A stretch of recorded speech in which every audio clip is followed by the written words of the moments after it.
Good morning and welcome everyone. I'm Laurent Ezekiel, Global Chief Marketing and Growth Officer for WPP. I'm delighted to welcome you to today's WPP Commerce session, where we are exploring key lessons to succeed in APAC. We've witnessed an enormous amount of change this year, and with it, a rapid acceleration and adoption of commerce. As a creative transformation company, WPP sees opportunity to support brands through this process and help to connect with and influence people's decisions as they shop differently, buy more online, and test out new brands. In short, how do we use creativity within commerce to impact future purchasing habits? To shine a light on how brands can benefit today and tomorrow, we have put together an hour of practical content where you will learn how to navigate this evolving landscape. You will hear keynote talks by experts from GroupM, Mindshare, Ogilvy and Wunderman Thompson, as they provide top tips on how every brand can succeed in commerce today. This will be followed by a live Q&A discussion moderated by Cindy Tan, CRO at Into Global and Regional Board Member for the IAB, Southeast Asia and India. I'd like to hand over to you, Cindy, our moderator for the session today, so you can run us through the agenda. I hope you enjoyed the session, and please do join in by asking our experts questions which will be answered in the live Q&A. Thank you, Lauren, and good morning, everyone. It's great to see that so many of you can join us today in our Commerce Lessons to Succeed in APAC webinar. I'm Cindy, CRO at Into Global and Regional Board Member of IAB, Southeast Asia and India. Again, it's a pleasure to be here today as your MC. I'm going to do a quick run through of the agenda today before I hand it over to our first presenter. As touched on by Lauren, we have witnessed an enormous amount of change this year, and with it, a rapid acceleration and adoption of commerce. E-commerce B2C transactions in APAC generated a combined 1.6 trillion in 2018. China alone contributed 1.2 trillion to this total, followed distantly by Japan with 162.8 billion. According to Shopee, one of Southeast Asia's largest e-commerce platform, the coronavirus situation has materially accelerated a shift to online lifestyles that is broad, deep, and irreversible. Shopee has reaped the benefits of the pandemic, with its gross merchandise value jumping 74.3% to reach 6.2 billion for the first quarter. We hope by the end of this session, hearing from our WPP expert, you'll get practical tips on how best to navigate and win in this fast evolving landscape. First up, we have Ruotanen, Head of eCommerce GroupM Services ASEAN, and Cecile Courbon, Senior Director eCommerce Performance Mindshare APAC. They will be discussing on how you win in e-commerce from strategy to fulfillment. We'll then move on to Sheilen, Rathod President, Customer Engagement and Commerce, Ogilvy APAC, who will focus on D2C Commerce, on how customer centricity delivers lifetime value. And last but not least, James Bay, Managing Partner, Commerce, Wunderman Thompson, China, on the future of commerce, learnings from China. We'll end with a 20-minute Q&A panel discussion where you can post your question directly in the live chat, asking the speakers any question in relation to commerce. Feel free to post your questions during the talks, and we'll try our very best to answer as many in the Q&A.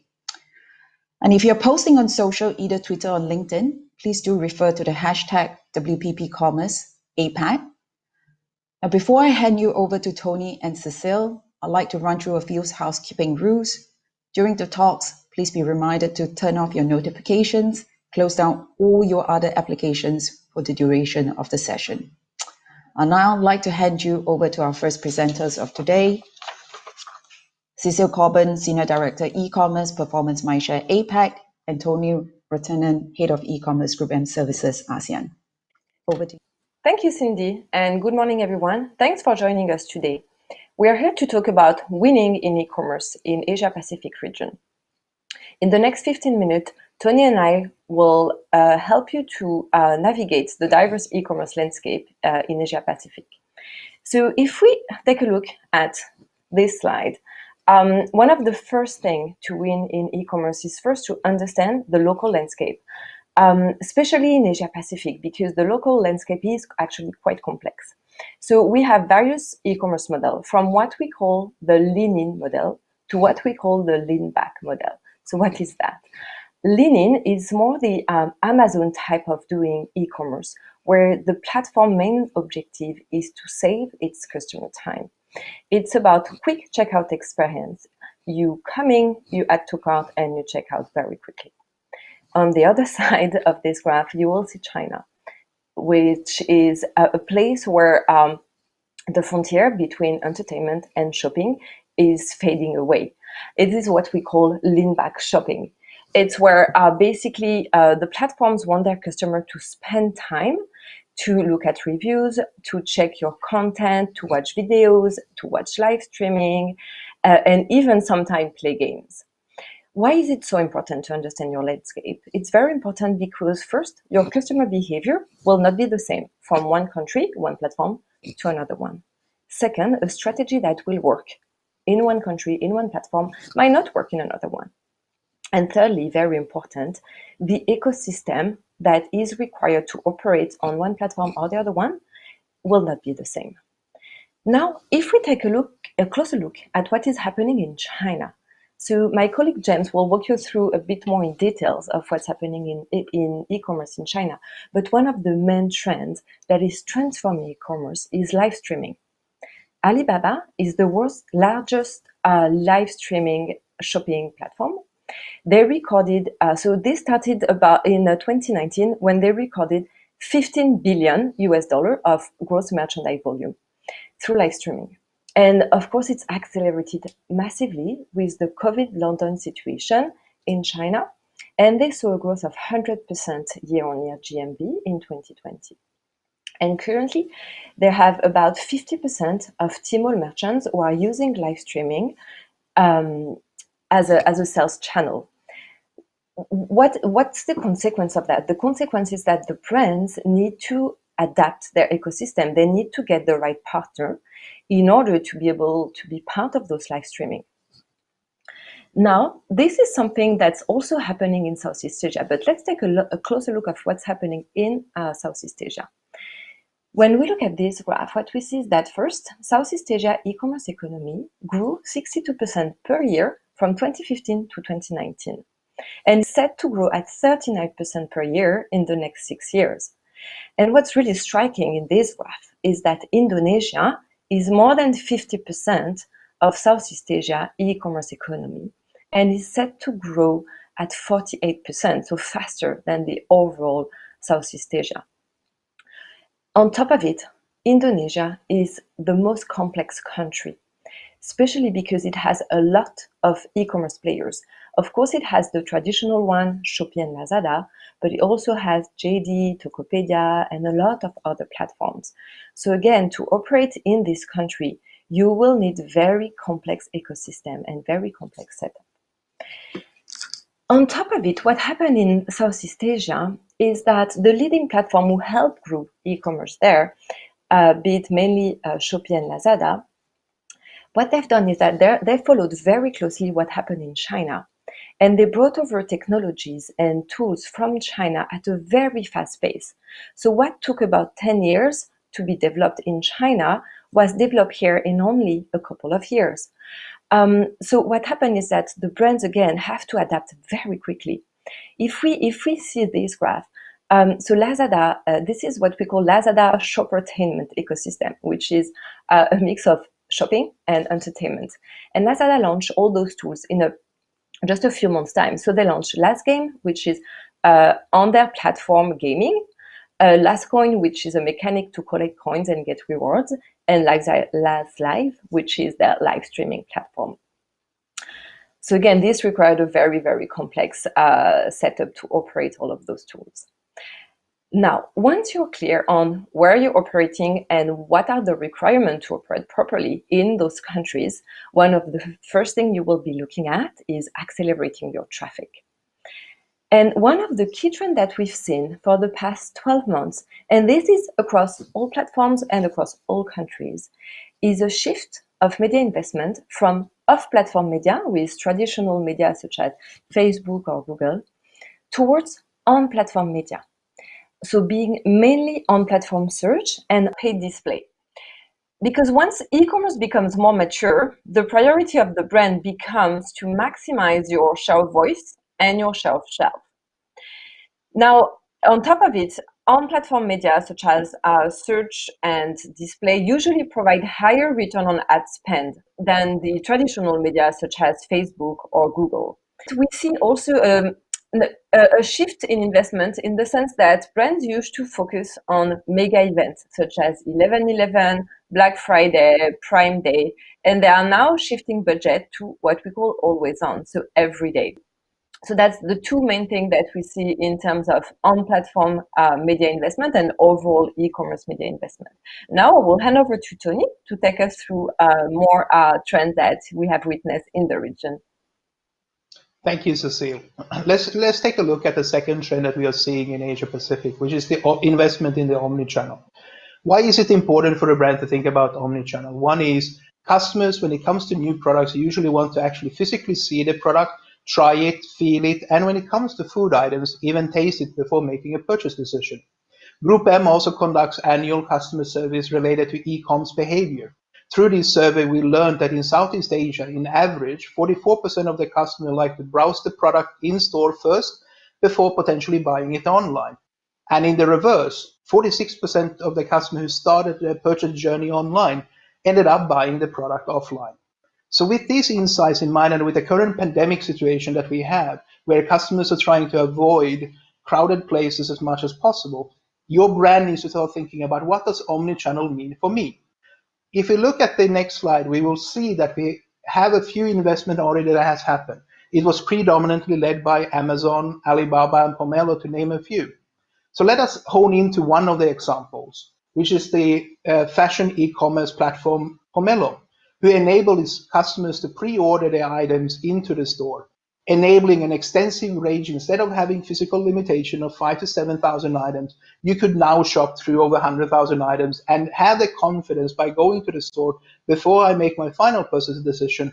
I know the product quality, I know it fits me, and I feel comfortable buying the products and taking them home.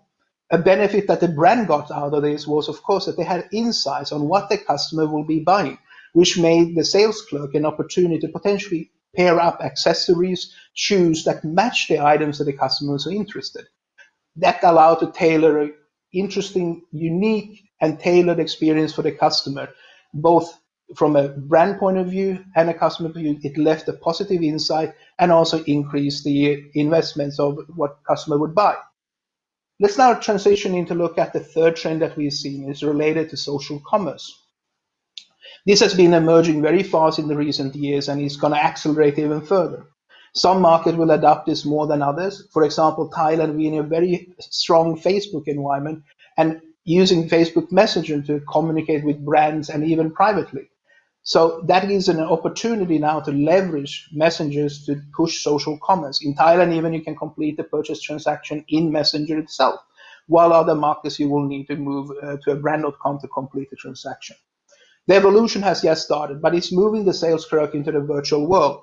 We saw during the COVID lockdown, for example, some beauty brands move their beauty advisors online into messengers to consult and advise their customers when it comes to beauty products, asking the same questions that they did in the physical store to build that trust and confidence that the customer is buying the right product. Instead of then going to a cashier, they're redirected to a brand.com for a completion of transaction and shipping the products. There are other numerous examples in the market today. For example, you can buy premium handbags online through Messenger. You can book a hotel room, even book a car, and even get a test drive schedule for a new car that you want to have, even to the point that they will come to you instead of you having to go down to the showroom to get the car. So social commerce is here to stay. It will evolve rapidly, and for many brands, you might not yet have an opinion on what to do. We encourage you to really evaluate on what strategy you will take when it comes to social commerce. And if you decide to go, what kind of investments do you need to do from a staffing point of view to make sure that you're effectively using it as a conversion tactic?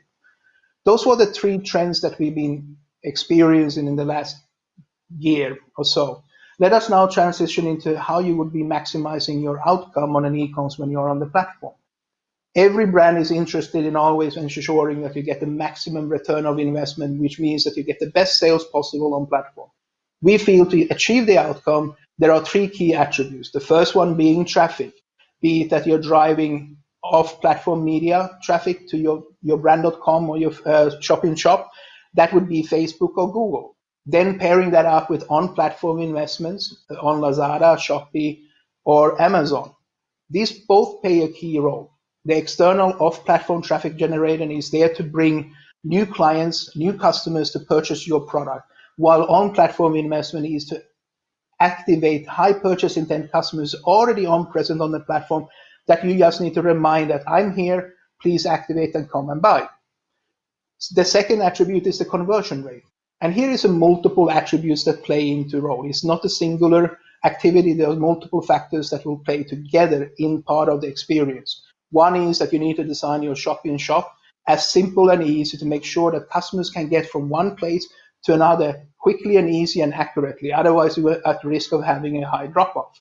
The secondary area where you need to focus on is, of course, once you get the customer into a product page, that it has rich content, informative content, and addresses all the questions that the customer might have, be it through text, through visuals, like images or video. The third one, as customer has a lot of choice in the market today and browse around and shop, you need to have the right incentive or the right offer to the customer to get call to action, actually put it in the basket and check out and purchase. That's not all. You also need to think about operational attributes that are important when a customer purchases online. You need to be responsive on chat, that you are answering the question effectively and fast. You need to care about your product reviews and engage with your brand, talking to the customer, addressing both negative and positive topics. We know that if your average rating is below 4, 90% of the customers will actually think twice on buying the product. You can mitigate that by being very active on the platform. And the last area where we know that matters is on-time shipment. Through our surveys, we know in Southeast Asia, for example, customers expect to receive the package within 2-3 days of placing the order. So it's ensuring that you meet that expectation. And even now during the pandemic, there might be even a situation where you should be addressing shipments much, much faster, because there's a lot of people who buys today and wants them tomorrow. So then the last area of attributes that you need to think about is about the basket size. And this is pretty important for you as a brand to make profitable investments on your e-com channel. There is different ways to ensure that you can drive more sales by offering potentially multi-buys. If you buy 2, 3, or 4 items, you get different discounts. And especially online, where it tend to be more non-perishable items, people can actually stock up. But do remember, if you do that, there is a flip side. Your order frequency from this customer will go down. As you're conscious about it, just be careful. An alternative for premium brands is more protective of the price point on the platforms and don't want to be a discount product. You might want to offer exclusive gift with purchase that has a material value and potentially a limited edition. So say that you buy 3 or 4 items, you can redeem this product. This works really well in Asia Pacific for customers especially. Once a brand has addressed all these 3 attributes and found the right mix and balance for your brand, remember, these are not equivalent for different categories. Even within the category, different brands might have different reaction. Do play around, test it, find your magical bullet. Once you have done that, you're destined to have been successful on your e-commerce channel from an output point of view. So let's look at some takeaways that we want you to think about. There is 4 areas that we want you to keep in mind. Do understand your local landscape. And this is the topic that Cecile was talking earlier about lean in versus lean back. One is a transactional originator, one is more entertainment and content driven. Why does that matter? Because it depends on what your marketing strategy will be moving forward. Transactional environment is a very different marketing strategy versus a lean back environment where you need to think about much, much more rich content to produce to customers. Finding the balance with your media investment, be off-platform Facebook versus on-platform, is going to be a critical component for you to make sure that every dollar you spend, you get the best return of investment as a company. Third area, your omni-channel investment. As you've seen a few examples before, reality is the customer wants to navigate between online and offline as much as possible. How do you create that singular experience that you retain the customer and make them feel comfortable coming back to you as a client? And the last one is social commerce. We encourage brands to really think through on how do you experiment and learn and use data for making decisions about your investment in the social media, social commerce platforms. It is here to stay. It will grow. It will work for some brands, potentially for not other ones. Before I conclude the session, I wanted to leave you with food of thoughts. With the challenging environment that COVID has posed to us today and in the near future, each brand needs to really think about how do I evolve my e-commerce channel to be more agile, more engaging, more scalable moving forward. Once the pandemic ends, there's going to be a new norm. How are you going to be ready today for tomorrow? Thank you. Thank you.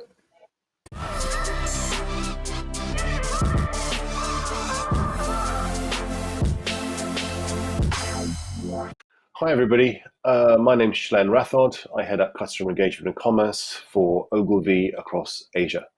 I'm going to spend the next 10 minutes talking to you about how we can unlock customer value by taking a more customer-centric view, especially when it comes to DTC, direct-to-consumer.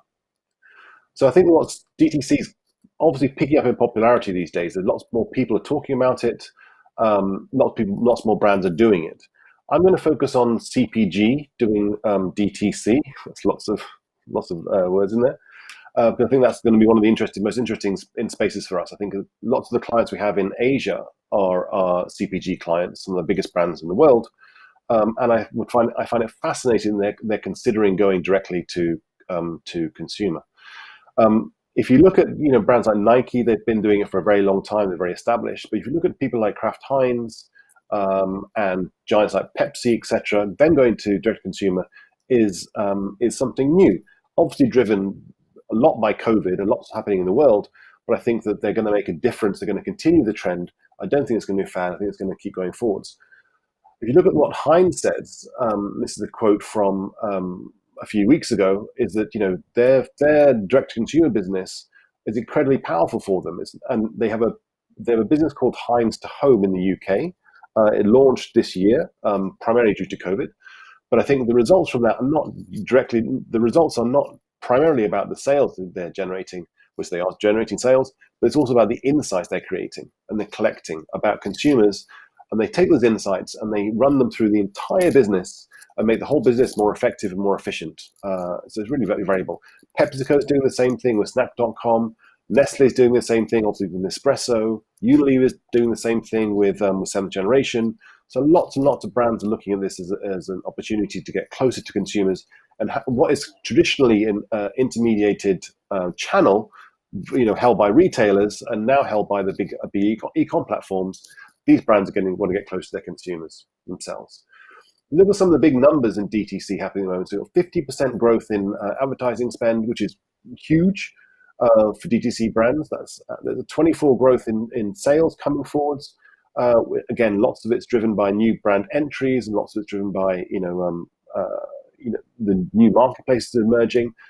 But there's a huge opportunity, and then you've got this whole other number, which is negative 35%, which is on the high street in terms of the value of real estate in the high street is dropping dramatically, because obviously not just DTC but e-commerce and all the channels are really, really ramping up their value.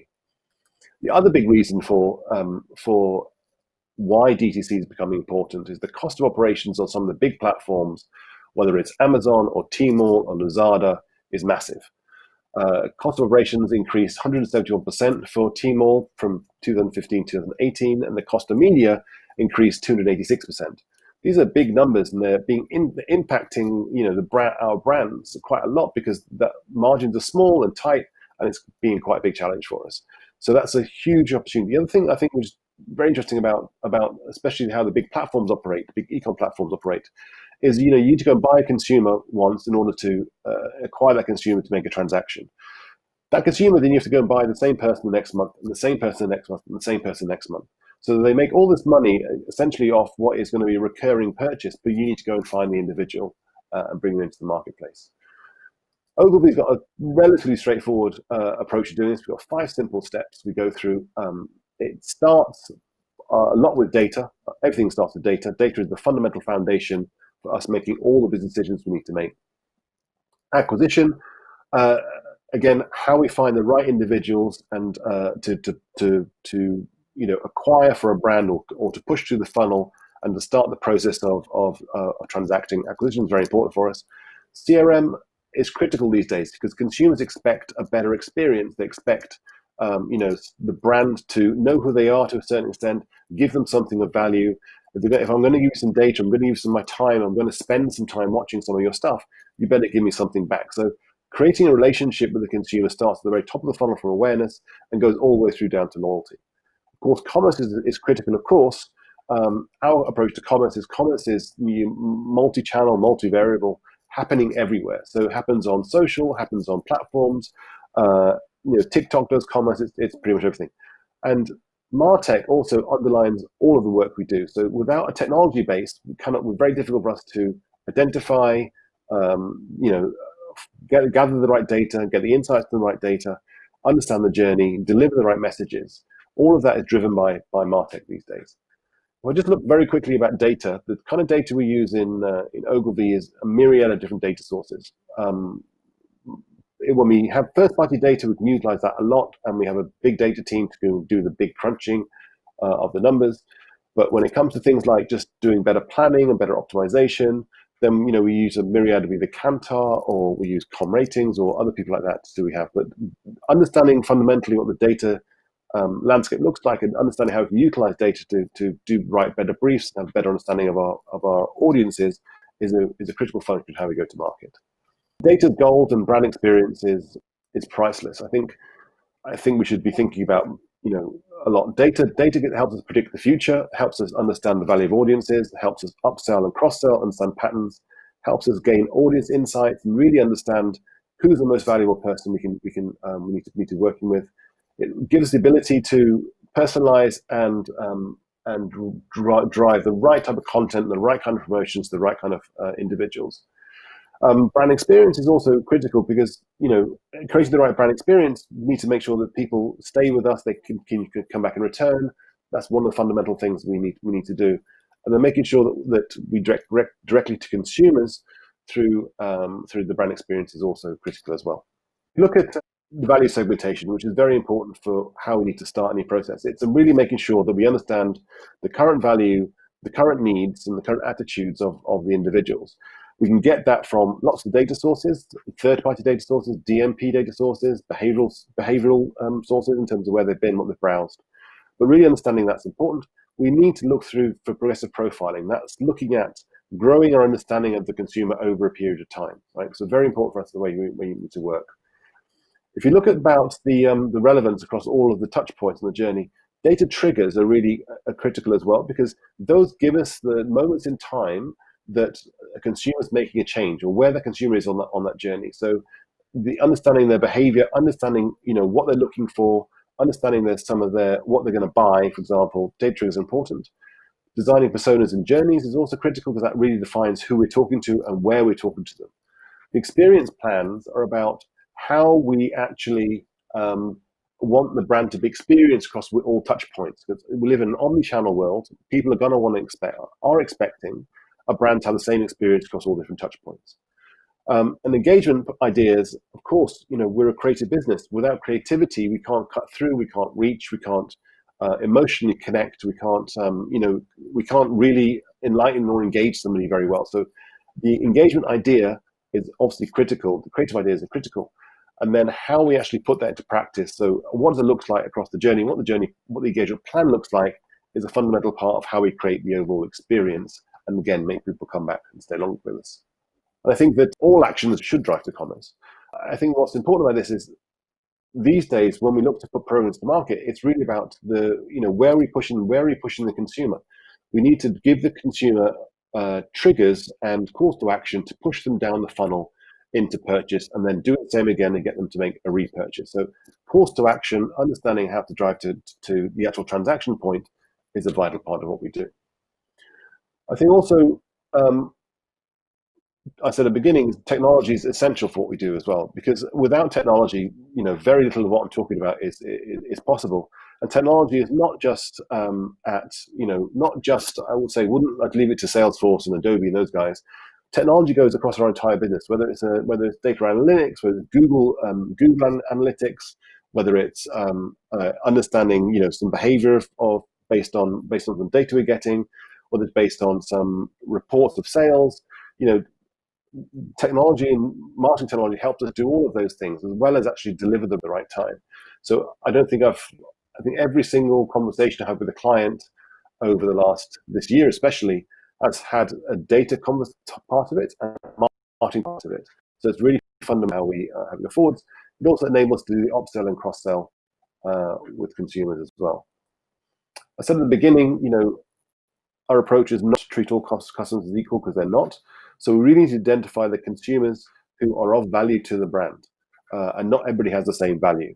Generally, we look at a 70-30 or 80-20 rule. Your profit will come from only 20% of your audience, basically. That's where the money is. So we don't need to worry about the other 80%. They're tire kickers, and they will not be around for long. They're brand switchers, have little loyalty. So the way the more relevant the brand experience to the consumer, the more successful we are at winning. And when we mean winning, it's about winning their hearts and their minds and their emotions as well, and keeping them coming back to the brand and hopefully falling in love with the brand over a period of time. So why do we do all this effort about focusing on consumers and understanding them and wanting to get closer to them and know them better? Is because, especially in the online world, lots of the 15% of consumers are returning. So they're returning back to the brand they bought them for previously. So if we understand them and we know who they are and we can recognize them, we're going to have a much better chance of converting them and making sure that more come back. And also 30% of all revenue comes from returning shoppers. I think it's a huge number. So that means that just if we can keep that number, maintain it at least, and maybe increase it, then we can have a much better kind of revenue overall. And the thing about this is as well, if we do this very well and we do it in a D2C environment, then we don't have to have acquisition costs. So the actual margins increase because you're not buying this consumer back every time we have to go to market. Lifetime value, I think, is very interesting. This is an example of a baby brand and two mothers, very similar age bracket, etc.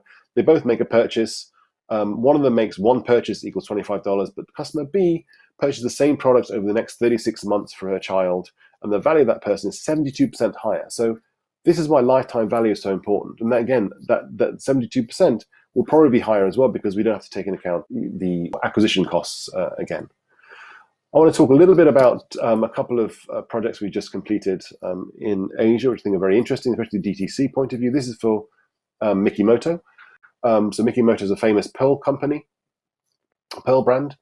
We just launched their global e-com site built by Pennywise, an Ogilvy company. Looks beautiful, enables them to have this beautiful aesthetic, which they can maintain. They can manage the experience, all those other wonderful things.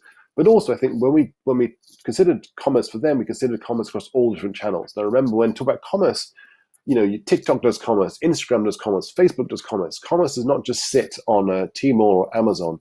Now, commerce is absolutely everywhere. So this is a good example of how we've done a commerce approach for them and getting them into a DTC mind frame.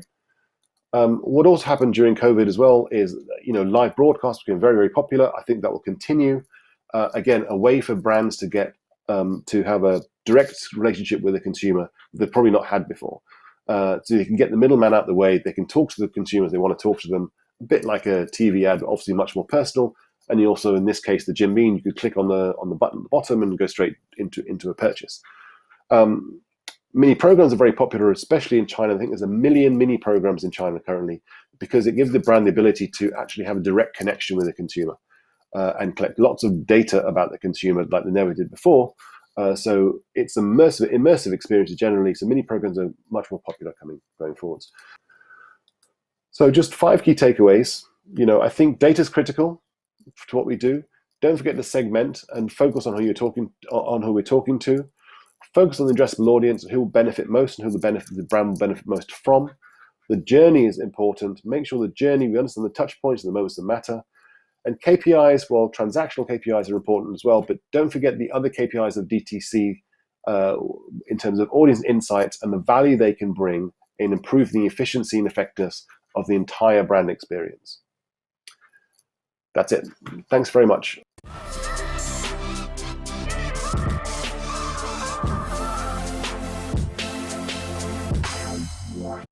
Hi, this is James from Wunderman Thompson, China. Today we're going to take a look at some key observation of trends and the evolution of the China market from the commerce front. As we all know, China is on the forefront of commerce, and the role of commerce in the market serves more than just as a lower funnel sales channel, but plays more of a holistic role from awareness all the way down to loyalty.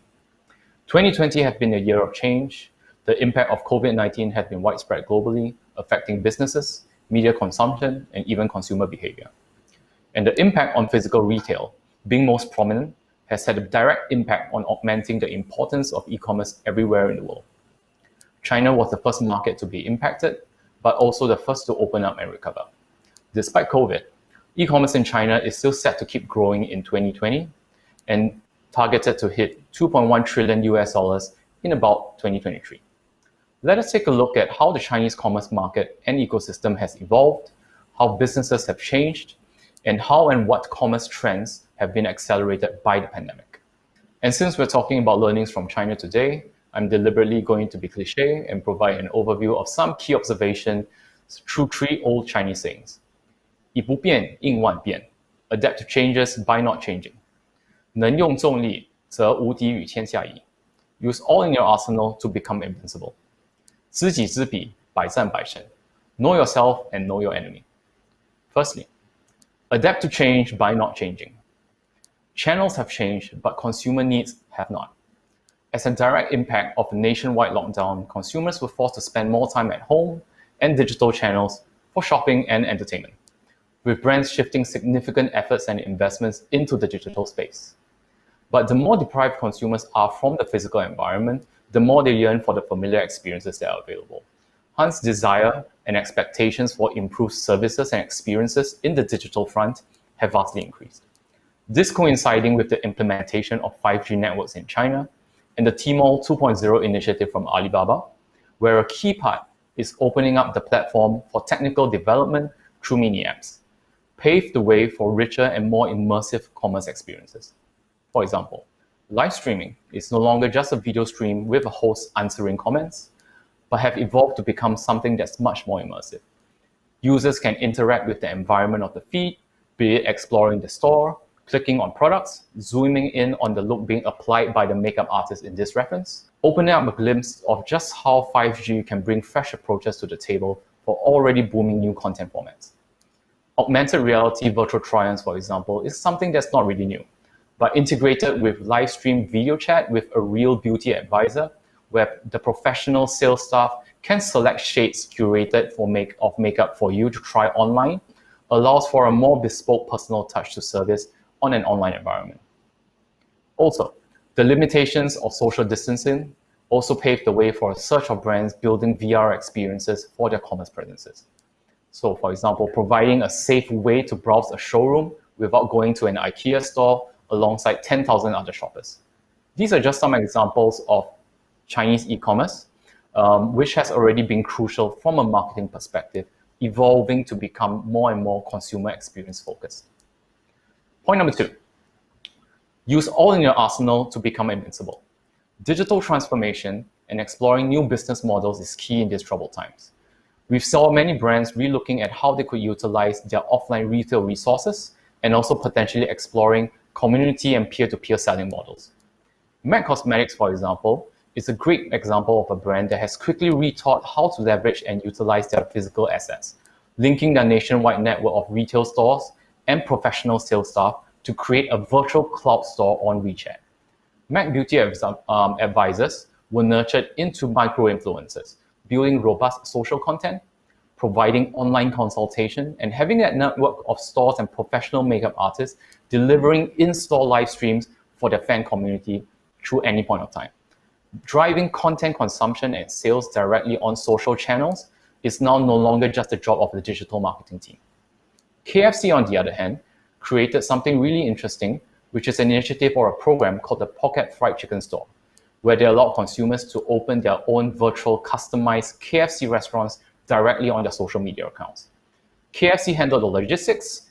You earn points and vouchers for every sale that went through your KFC store, providing a social gamification of sorts to ordering takeout. Of course, celebrities and influencers help to lead this movement, leveraging fan economy and creating a new format of peer-to-peer social commerce.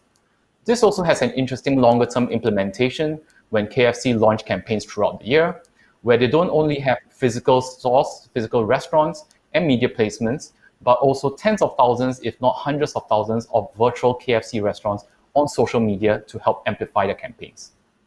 Lastly, point number 3. Know yourself and know your enemy. The rise of social commerce has undisputedly faced many years of debate about just how measurable influencer efforts and spending really is. The China digital ecosystem provides a data-rich environment, as many of the platforms are actually owned by just a selected few internet giants. And what this actually means is that most of these platforms in China use the same few different user logins across social media sites, e-commerce platforms, video apps, mobile wallets, maps, etc. This provides rich data sets to analyze consumer content consumption, interests, purchases, where they have been, which celebrities or influencers they are following on social media, so on and so forth. This data, which has been used for media targeting, consumer prospecting, and even for developing insights for new product development, is beginning to be implemented into a DSP-like system for influencer benchmarking, matching prospective consumers with the right piece of content and the most suitable influencer to drive maximum conversion. So looking back at the recent evolution of Chinese e-commerce in the shadow of a global pandemic. So 3 key takeaways. Number 1, while shifting focus to digital, remember it's not just about shifting media budgets, but do not overlook consumer experiences. The need for empathy for consumer needs is even more amplified in these trying times, when consumers are shifting over and expecting the same experiences from the digital environment. Number 2, we saw brands taking big steps, reframing business operating models, involving available resources in digital transformation, be it their retail staff, their retail stores, or even leveraging their fans. And also how to leverage community and peer-to-peer selling models to experiment with different operating formats. And lastly, the growing sophistication in leveraging data to better prospect consumers, matching them with influencers and content in a measurable way. Of course, the feasibility of expanding this outside of China is going to be really highly dependent on the sophistication in terms of data sets available in each market. So with that, I'll leave you with one last final Chinese saying, 生念远虑兮，胜乃可避. Think ahead and victory can be yours. Talk to you soon on the live Q&A. Thank you. See ya.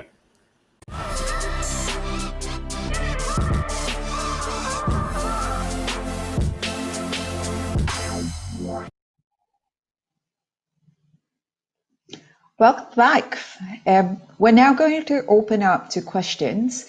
If you have not already posted your questions, please do so by adding in the comment live feed, and we'll do our best to answer as many of your questions. So thanks again to our speakers, those with fascinating insights and learnings. It is clear that for a successful commerce strategy, we need to have a good understanding of the local landscape, collect and identify key data points to help target effectively, balance the investment for an omni-channel presence, engage customers through their experiences and on their purchase journey, and finally, embrace new solutions, as also shared by James in his many China examples. So I'd like to kick off with James. That was just some fascinating case studies that you've shared from China market. It appears that what is happening in China is experiences from many touch points, like microsites and social, are being combined with e-commerce. How does this actually differ from what's already available across the ecosystem outside of China? Hey, Cindy. So to answer the question, technically, yes, that's what we are noticing right now. But I think this question really addresses the fundamental role of commerce within the different markets. Commerce in China has always been part of the marketing funnel, where it's really about closing the gap between consumer inspiration and product inspiration all the way down to purchase. As a result of that, that lean back model we actually seen higher rates of impulse purchases and also a much shorter consumer journey from discovering a new brand and a product all the way down into purchases. I think with this, when we're looking at versus a lot of the different markets where e-commerce is potentially looked at very differently as a separate section away from marketing, where it's potentially being managed by a sales team rather than a marketing team. The result of that is that commerce outside of China is likely to be very heavily driven by search. Consumer behavior is using the platforms more for price comparison and more for logistical needs-based purchases. So I think the combination of whether we're looking at different platforms within the ecosystem or combining social and engagement within the e-commerce environment within China itself actually led to a lot of the changes and the way that the platform has evolved. The market has evolved in terms of driving that real connection into social commerce and driving consumer inspiration and impulse purchases on the platforms. Thank you, James. Fascinating. Which then kind of lends another question where we have from John and Sheilen, if I could kind of direct this question to you. How important is data and technology in achieving a real customer-centric approach? Thanks, Cindy. Good question. I think if we go back to the olden days, if you like, and the corner shop or the corner shop down the road from where you used to live, when you used to walk into that shopkeeper, he would know your name. He would know something about your family. He would know the last purchase you made. He would recommend your future purchase based on his understanding of your situation, your family. What technology is trying to do is trying to get to that same level of experience, and the data obviously is a critical part of that because it really helps us understand simple things like gender, location, and purchase size, and some of your behavior and your lifestyle. So data can form the bedrock of a really fundamental customer understanding. And the more data we have around consumers, and we have more and more, by the way, into first party and second party and third party data, really helps drive that understanding. That enables us to tailor messages more acutely to that audience. And I think there's a report recently that 48% of Asian consumers prefer messages which are tailored to them and more relevant to them. And then on the other side, so you have the data set built, then technology really enables us to deliver the right type of content through the right channel to that audience at the right time. And I think that's also very critical in creating like valued experiences. So the two things go hand in hand. I think more and more brands are really understanding the power of data and technology as they come together to build better brand experiences and to drive better transactions and better commerce across their business. And of course, the value of data also is about how to track and measure and optimize their entire process and drive efficiencies. So I think that in today's world, it's more important than ever and becoming more important than ever. And I think to James's point, as 5G comes on board, data and technology will become even more paramount in the arsenal that marketeers have to take brands to market.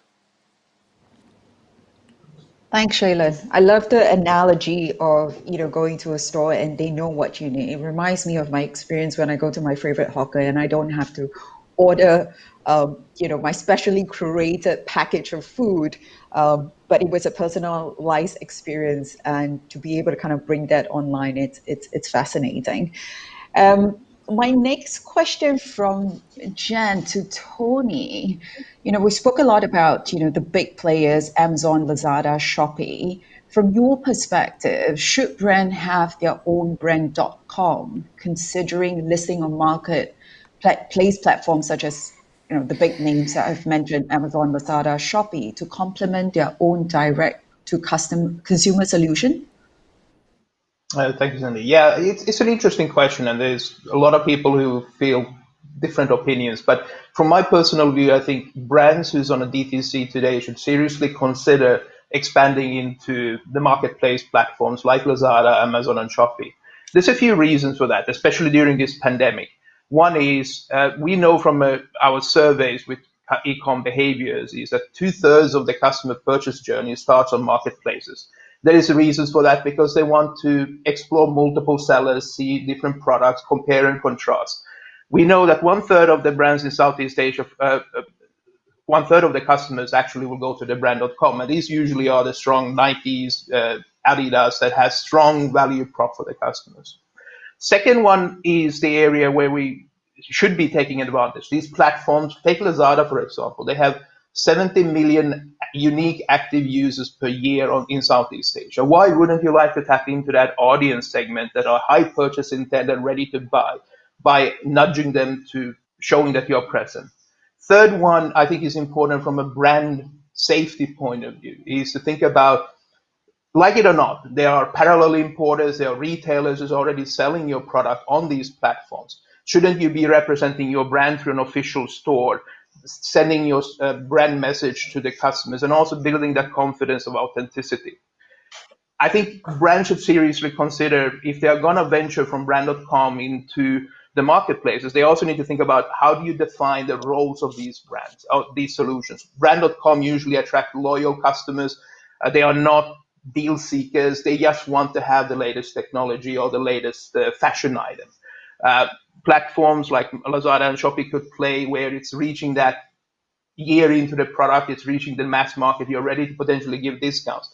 There might be even solutions like in Singapore, you think about Q10 and even Carousel, which is a C2C platform. You might have a situation that you have discontinued products, you just want to clear your warehouse. Those might play a key role to quickly offload those products on a high discount without creating a negative perception of the different channels. So it's something everyone should think about, define their own strategy, and go from there. Yeah, very sound advice. It does sound like, leaning into a high traffic platform where you can capture and connect with high intenders is a good starting solution. Cecile, another question that came in, which is kind of related to the point that Toni has made. So assuming if now I've decided that I want to be on this marketplace platform, what would be your advice to a brand that wants to launch on Shopee or Lazada, but with limited media budget? Okay, with limited media budget, okay, that's a good question. So what happened when you have limited media budget is that you really need to work on getting the basic right. Basically, you need to work on your organic traffic and you need to work on your conversion rate. So if we look at the conversion rate, what's very important is to understand that those platforms, both Shopee and Lazada, are actually technology platforms. So what you need is to master the platforms. You need to master the tools to understand how it works, how the algorithm work, and to make the best of it. So that's one point. So mastering the tool to me will be your first thing. The second thing will be maximize your customer experience. Make sure that the customer that you acquire will come back as much as possible. So really focusing on your customer experience. And the third point will be to build your organic traffic. It's usually everything around content. So content will do two things. It will boost your organic traffic and it will boost your conversion rate. So a big focus on content to me is really the key when you have limited budget to really accelerate your sales. Right. Thank you, Cecile.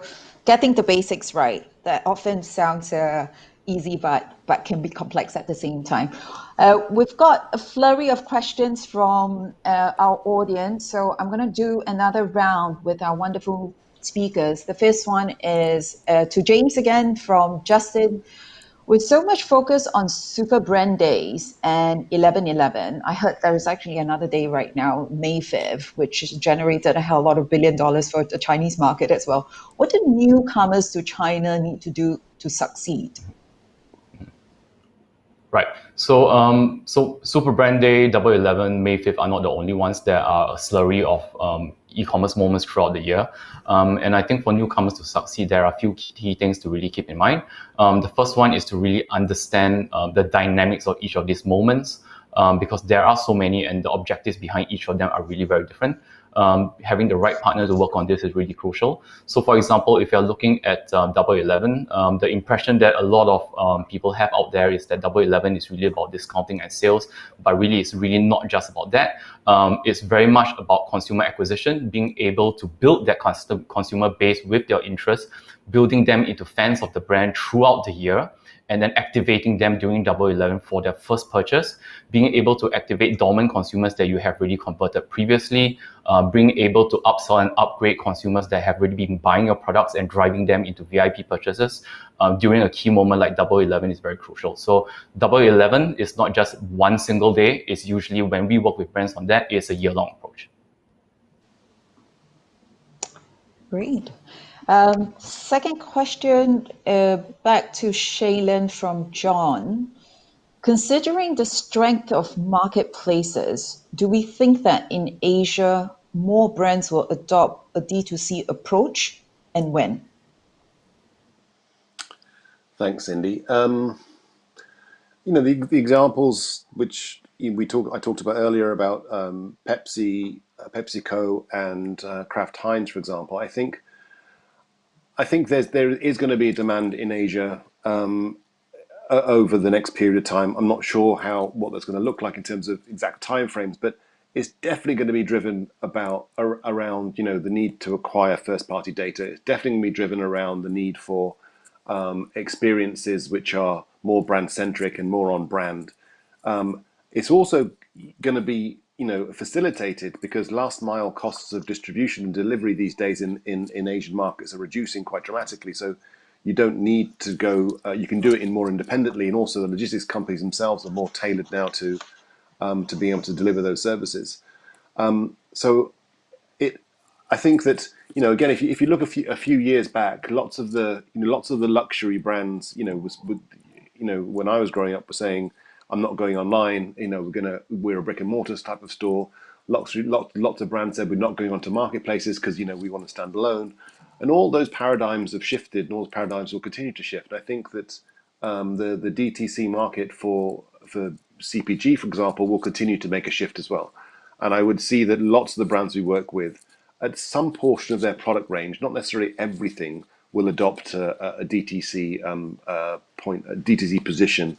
Again, because of experience, because of the value of data, and the real requirement to have that kind of one-to-one communication with the customers will drive massive insights and massive cost savings and increase in experiences for brands. So it is going to happen.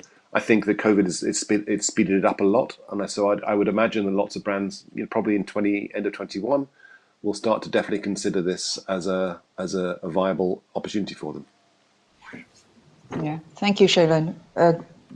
Experience, brand, and I thought you touched on a really important point, which was the last mile delivery, because that connects the entire journey and the path to purchase. Mm-hmm. I think we will have time for only a couple of more questions. Toni from Devika, sorry. What has been the time spent and engagement with Lazada game in market for consumers?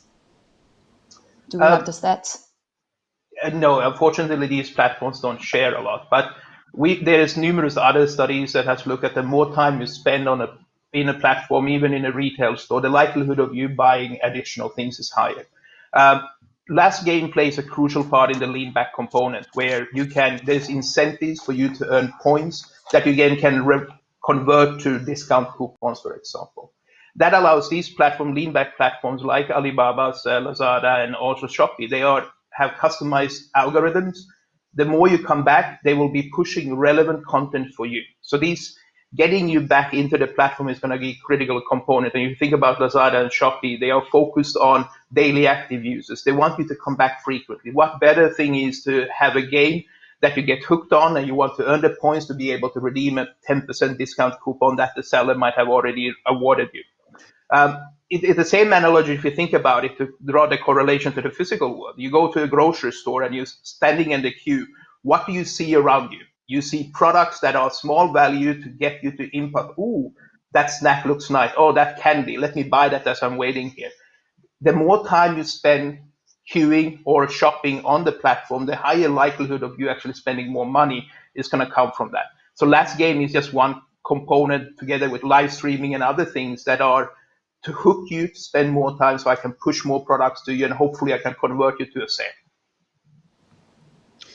It sounds like I'm a victim of a consumer, sorry, of what you've just described. Cecile from Jen, are there any brand categories that social commerce works better for? That's a good question. Yes, from what I know, social commerce really started with, I would say, two main categories. Makeup is one, and fashion apparel will be the second one. So you will see typically in countries like Philippines, for instance, there are brands. I don't know if any of you guys online have heard of Sunny's Face. Sunny's Face is a pure KOL brand, makeup brand that later joined Lazada, but was originally just selling on Instagram. So there's makeup to me is a big one. And that's really an emerging. I mean, it's not so much emerging now because it's been a few years that it has been going on. And then, of course, fashion with all the microbloggers that has been really selling well on Facebook and Instagram. So to me, that the two main categories where social commerce is really big. Yeah, and certainly it points to the fact, as you were talking about the live streaming earlier, these two categories are quite big and they do quite brilliantly over the social commerce space, isn't it? We're going to wrap this up with the last question, last but not least, to James. We have a question from Danny. Have you seen a significant shift in the purchase of very traditional offline purchase goods in China to online? So some examples include cars, household white goods. Okay, I think the answer is both yes and no. So let's say if you're talking about, let's say, white goods, large appliances, for example, has been one of the key categories in terms of when you're looking at Double 11 sales. So it's really something that has a significant market share in the online space. In the offline environment in China, we actually seen a lot of these type of retailers in the physical space shifting their presences more into the online dimension. On the other hand, if we're looking into certain very really traditional categories like automobiles and cars, where test drives is really crucial, going down to the showroom to look at the cars itself to do that. What we have seen a lot over the past few years is the use of the e-commerce platforms as more of a consumer acquisition channel, more as a media channel to find the right consumers using data and targeting. Brands having presences in these platforms to be able to let consumers to be able to book test drives, drive them into the physical space in there, and being able to build that O2O and retail experience as a holistic experience, rather than necessarily the purchase shifting from offline into online. Right. So still a critical platform, but perhaps the engagement is kind of more top of the funnel rather than bottom of the funnel, but it completes the journey.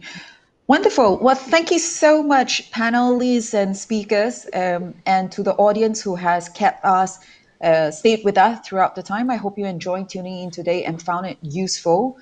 Before we end, I'd like to thank all of our speakers, Toni, Cecile, Sheilen, and James, for sharing your expertise. And of course, again, to the audience, we had a huge number of registration for this session, which clearly demonstrate a big interest from the market. Also, a call out to Branded, our production partner, and Christina Payton, VP Marketing and Growth of WPP, for organizing this event. FYI to the audience, do check out Christina from WPP will run another talk in 3 months' time on experience, and if you'd like to know more. Thanks again, everyone, and hope to see you soon.